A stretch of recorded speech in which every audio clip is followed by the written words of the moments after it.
With the water temperatures changing, it changed where the fish were. We had to adapt and change to where we fished them. I mean, we're in a fishery we never were before. Climate change is affecting fisheries in profound ways. We are seeing changes in temperature affecting fishing economies, fishing communities, ocean ecosystems, and all of these impacts are linked.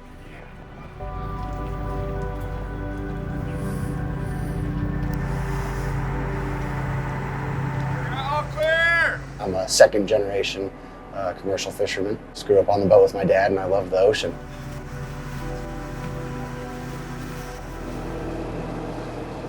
My name is Logan Lyons.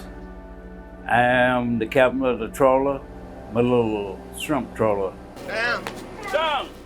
Oh, I'm third generation. My grandfather did it, my father did it, and now I'm doing it.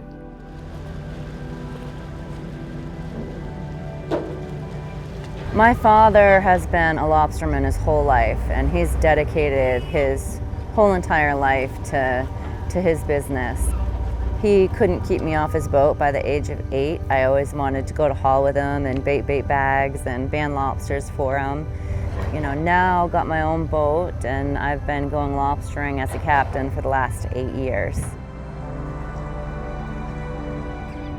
Haven't had a boss in 36 years, except myself, and I'm a bit of a hard ass. And of course I get to experience under the ocean, you know, all its critters and idiosyncrasies.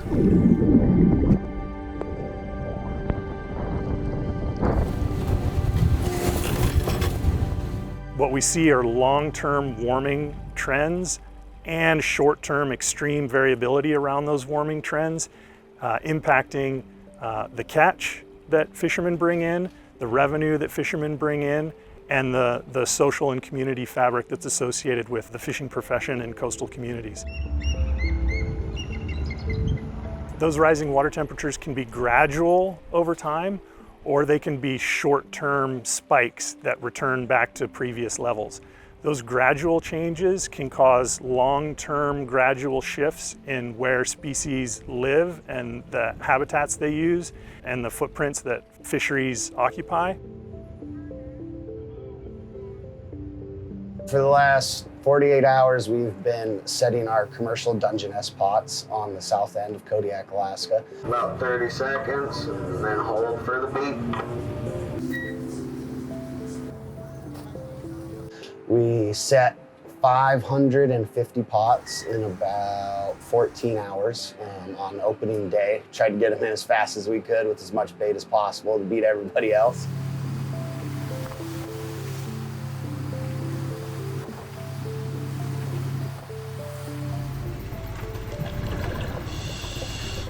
They're not everywhere, they're only in certain places. They need certain requirements. And so a lot of it is the searching for urchin.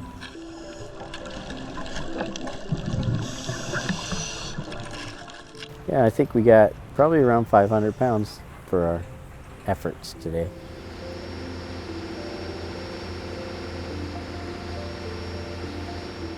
The water temperature is warming. I keep a thermometer in my lunch bag, and I took the temperature of the harbor this morning and it's at 60 degrees. Normally out, you know, the water temperature would be like 57, 58 degrees, so that's all it takes. You know, a couple of degrees can definitely cause you know, big changes in the ocean. Species are very, very funny, especially lobster. They're very finicky. They want a certain temperature. Normally, you know, in years past, you expect the lobsters to come up way inside to shed. And, you know, this year, everyone set their traps outside in deeper water because they're just not expecting the lobsters to come in shoal and do their shedding. The water being warmer affecting us is actually, for us, it's actually a good thing. I know it's not a good thing in a lot of places, but for us and for this fishery, the future would actually look brighter.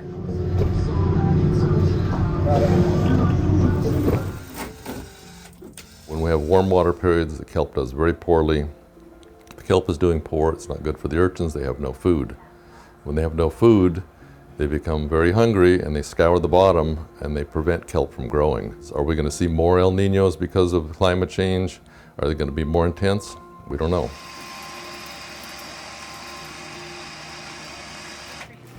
The fishing has been great. The catch has been great. We're just not getting anything for the catch. We're giving it away. But it's no cool water. Yeah, that Gulf is hard. The only thing about that too, I think that's why it's been such an abundance of shrimp too. Shrimp, they show up like when the water temperature get like 80 degrees, they flood. One thing that fishermen and women can do in fishing communities is they can continue fishing where they normally fish, but as species distributions change, they can diversify their portfolio of permits or a quota to be able to target new species as they appear in their home ports.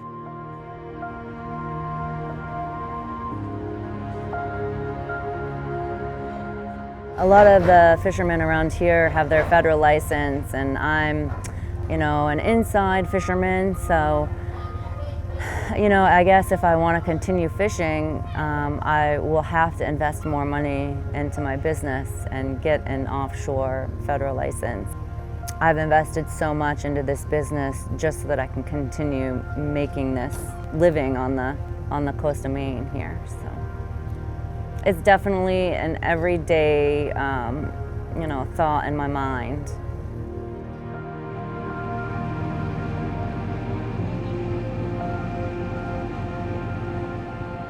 When I decided to become a fisherman, I had no idea the economics of the world and politics and everything would have not just a significant impact, but a ginormous impact on.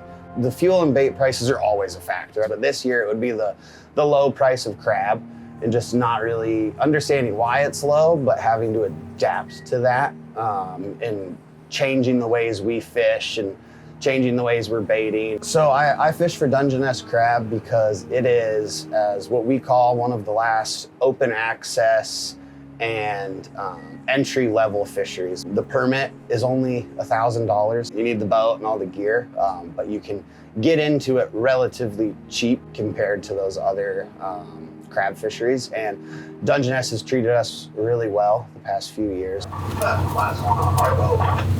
Yeah, Roger. I also think that we can adapt to just about anything because all kinds of stuff has happened so far. And I've seen Garrett go through 5 different fisheries, and he just figured out how to do every single one, just getting thrown into it.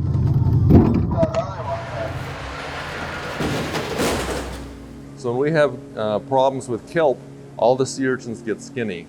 When we have a lot of kelp, all the urchins get nice and fat like this.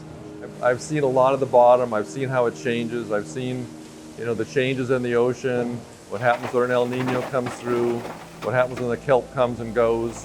Even on one particular spot, you'll see difference in quality because some of the urchins are getting food and some aren't.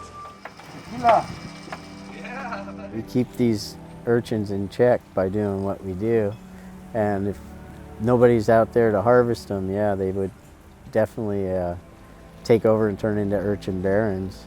We don't see many young kids walking the docks looking to go fishing anymore. I'm the young pup in this fishery. We have one guy in his 80s, guy that's right around 70s, and I'm in my late 50s. We're aging out in this fishery. It's difficult finding young people that want to do this work because it's hard work. You have to be out in the ocean, you have to deal with the weather, the water's cold, sometimes your engine blows up. It's a risky, hard work. And same on this side here, it's hard work processing sea urchins. Fisheries in this country are incredibly important. They support 1.7 million jobs nationwide. We really need to be making more efforts to recruit young fishermen and women to these coastal fishing communities because it's an important part of American heritage that goes back hundreds of years and hopefully will continue to subsist into the future. When this vessel goes fishing, I put on anywhere from $25,000 to $35,000 worth of diesel there. And when I complete a trip there, I don't bring back $25,000 or $30,000 worth of shrimp. The seafood industry is hurting. It's the flood of foreign, cheap shrimp. Pond raised, full of antibiotics, just bad people just buying a bad product and don't know it. They think they're getting something for nothing, but they just, doing harm to themselves and to this industry. You got it now. It's sad. I mean, these men have worked all their lives, and some of them are time to retire and they can't even retire because we're getting hit so hard. These men work very hard. They keep the boats running, the mechanics of it, fiberglassing, the outriggers, the nets. It's all work. And they're working hard now trying to get their boats fixed after they were put back in the water after the hurricane. We don't know what's laying in the waters. It was just pure devastation. When a boat's not able to work, the net man's out of work, the fiberglass man's out of work, not as much fuel's being bought. We buy groceries at the local grocery store. I mean, economically, we bring money here, we spend money here. We're all local. So all of our money stays here. And that was a reason that the government put us back in the water and spent the money to put us back into the water, because they knew that we were a viable industry. The price of shrimp is so low because of the foreign imports that it's hard to make a living. I like the risk of it, but I also am very determined not to fail at what we do. I don't like risking the livelihood of all the guys who depend on me on my boat for a job, for that income, and my family also. I love driving the boat and being on the ocean. In all honesty, a good season is if I can send myself and my crew home with enough money to pay the bills and a little extra to go have some fun, and the boat payment's made. Sometimes, I might go 30 hours without a drop of sleep, and like I said, when the money is there, you don't mind doing it, but when the money is not there, hey, it's a pain, you just don't have the motivation. I love being out on the water. I love seeing the sunrises and the sunsets and just being outside in the elements. I love diving in the ocean on good days. You forget you're in the water, actually. I call myself kind of the jellyfish. I just kind of go where the currents take me, and hopefully they wander me into a good spot.